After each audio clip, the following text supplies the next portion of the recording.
இன்னைக்கு கருங்காலி மாலையை போட்டுண்ட நிறைய நபர்கள், சினிமா துறையில இருக்கக்கூடிய சில நபர்களை பத்தி சொல்றேன்.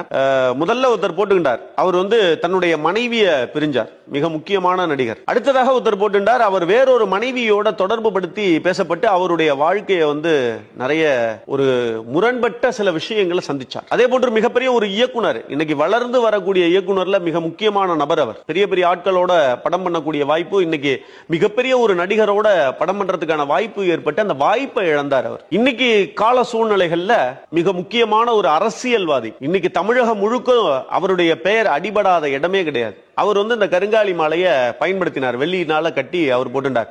அவருக்கு யார் அதை கொடுத்ததுன்னு தெரியல. அவருக்கு யாரோ ஏதோ பண்ணணும்னு நினைச்சு, நல்லது பண்றதா நினைச்சு அவருக்கு கொண்டு போய் கொடுத்திருக்கா. பாவம், அவர் வாங்கி அதை போட்டுன்றதுனால இன்னைக்கு அவர் தோல்வியை சந்திச்சிருக்காரு இந்த தேர்தலில். இப்படி இந்த கருங்காலியை போட்டுக்கின்ற எல்லாருமே காலி அப்படிங்கறது, கருங்காலி அப்படிங்கிறது காளிக்கு உகந்த பொருள். இந்த கருங்காலி இரண்டு வகைப்படுகிறது, ஒன்று செங்காலி, மற்றொன்று கருங்காலி. இந்த கருங்காலி அப்படிங்கிறது நாம நினைத்ததை அடைவதற்கு, அம்பாளுடைய அனுகிரகத்தை பெறுவதற்கு சில மாந்திரீகர்கள் பயன்படுத்தியது. அதை எப்படி பயன்படுத்த வேண்டும் அப்படிங்கிறது அவளுக்கு தான் தெரியும். செங்காலி அப்படிங்கிறது குலதெய்வ வசியத்திற்காக பயன்படுத்தக்கூடியது. அந்த கருங்காலி, செங்காலி. கருங்காலி போட்டவன் கண்டிப்பா காலி ஆயிடுவான்.